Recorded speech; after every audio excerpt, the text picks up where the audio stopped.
Happy low carb po sa ating lahat. Eto po, palengke day na naman. So, ayan, meron tayong itlog, different kinds of low carb veggies and fruits. So, ayan guys, ang ating pinamalengke ngayon guys, medyo pricey, pero naka-discount po ako.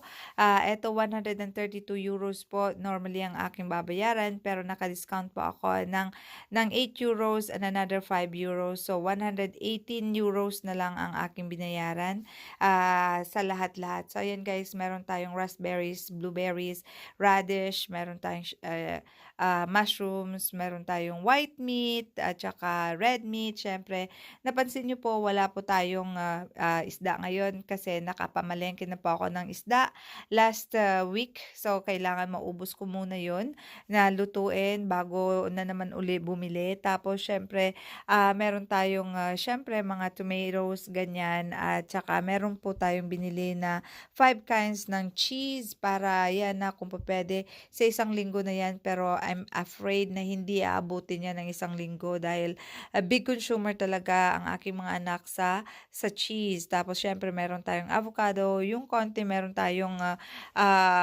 coconut flavored na yogurt. Tapos yan meron tayong butter, meron tayong dark chocolate na 90%, tapos meron tayong almond nuts. Ang pinaka-request ng aking mga anak, meron silang cereals. Yan lang guys, wala kaming sitsirya, wala akong sitsirya binibili, wala akong mga drinks na binibili. Tubig lang talaga kami guys. So ayan guys, happy low carb po sa ating lahat.